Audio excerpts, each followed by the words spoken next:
Here we are yet again, Jamil, another airborne object shot down, this time over Lake Huron. And the Pentagon acknowledging, as Joe was just saying, this may have been spying. What do you make of this latest incident? You know, Natasha, I think it seems clear at this point that the Pentagon and the White House believe these aircraft are a threat to the United States, whether a surveillance threat or some other type of threat.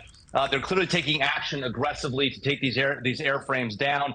What's also clear, I think, increasingly so, based on analysts online who are talking about this and have been talking about this for a while, what it appears is that these are either balloons or drones over U.S. airspace that simply weren't detected previously because our sensors were set to exclude smaller, slower moving objects. And so we're now detecting a lot more of these. It's not that they're newly in our airspace, it's that we're being more careful to identify them and detect them and now ultimately take action against them. And there is a feeling of this happening all at once. Is our nation's technology up to the task, or do improvements need to be made? Well, I think Congressman Turner, there's no question, as Joe Khalil was pointing out, that there do need to be improvements to our air defense systems. The fact that we're not detecting these things until they're over U.S. airspace, that last night NORAD said it was a radar anomaly. At the same time, they're telling Congressman Matt Rosendale, we're going to wait and see in the morning. And sure enough, there was that object again. You know, imagine if that object had some sort of a more threatening purpose than just intelligence collection, we'd be in a very different situation. And so it's good that we're able to detect them now. It's good that we're able to identify them, but it's a real problem that we're not able to see them ahead of time. We need to improve our missile defenses, our air defenses, and it looks like in this case, an F-16 took it down, which means they may have used guns, which suggests that we may be able to obtain that intelligence package that is on that craft that we believe is on this aircraft at this point. Well, has NORAD actually changed its ability to detect slow-moving and low aircraft? And is this the result that we are seeing more detection, more objects?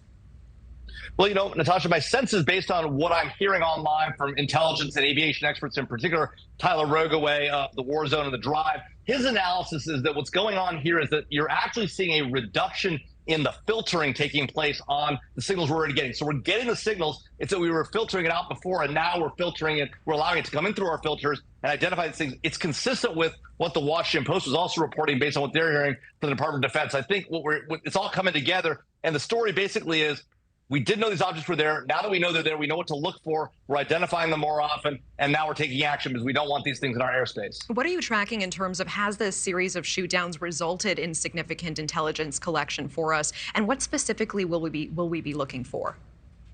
Well, actually, the real worry, Natasha, is that this has actually been a significant intelligence gain for the adversary, and here's why. If, in fact, what they're doing is what Tyler Rogoway assesses, which is that they're actually trying to identify how good our air defenses are, by us lighting them up with all of our different radar systems, with the F-22 radar system and the like, they now can see what a war-fighting U.S. posture looks like and are able to collect on that capability at fairly low cost with these drones or whatever they are. So, and we may be able to tell something about the intelligence package on this latest thing that was down, because apparently we've taken it down with an F-16 with guns. But what's more concerning is that they're really understanding our radar capabilities, what we're able to do, what we're not able to do by getting in close to our systems and forcing us to identify them and ultimately take action against them. That is concerning. And over the last 2 days, it has seemed more like a shoot first, ask questions later mindset here. Could that strategy backfire?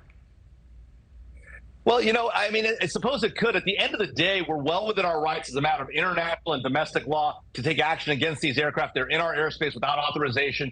There's nothing improper about us taking these down. So the only way it might backfire is that ultimately we're giving them more data about our intelligence collection capabilities against them, our radars and our guns and our weapons. And ultimately, that may be the biggest challenge that we face from taking these aircraft down rather than some international incidents. Although it is worth saying, if all of these are from the same adversary, whether that be China or Russia, who are the most likely targets, it is obviously concerning, and they're going to need to come to account for why they're flying these devices over our airspace.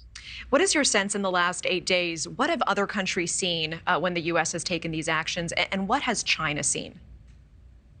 Well, you know, at a minimum, our allies are with us. The Canadians obviously took action in their own airspace with our assistance to take down an aircraft. We've heard, you know, support from our other allies. The Chinese are watching this very closely, and if these are Chinese aircraft, I think they're finally realizing that the U.S. is not going to stand for these violations of our airspace. At the same time, they've also learned that we haven't been able to detect these devices for a long time. Now we're getting better at it, but they're able to now collect on how good we are at it and potentially be able to evade them in the future. So a mixed bag of what I think our allies and our adversaries are learning in this circumstance, Natasha. Okay, mixed bag. And the origin of these latest objects, of course, we do want to highlight, remains to be seen still. What can you tell us about what China is saying in all of this and how our relationship with them has been further complicated in the last 8 days?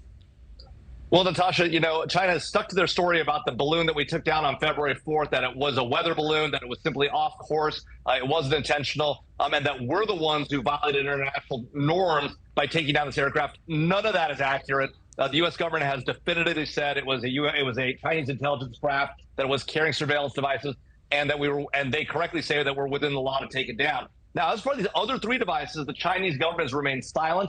No one is taking credit, not the Russians, not the Chinese, not anybody. But what's clear is these are not extraterrestrial objects. These are very terrestrial, and they clearly are aimed, it appears, at intelligence collection. The only question now is, how are they operating? Why did we detect them? And what have they collected on? And ultimately, are they a threat to the United States? All right, Jamil Jaffer, always appreciate your time. Thank you. Thank you for watching. Go to newsnationnow.com to find News Nation on your television provider. And don't forget to click the red subscribe button below to get more of News Nation's fact-driven, unbiased coverage.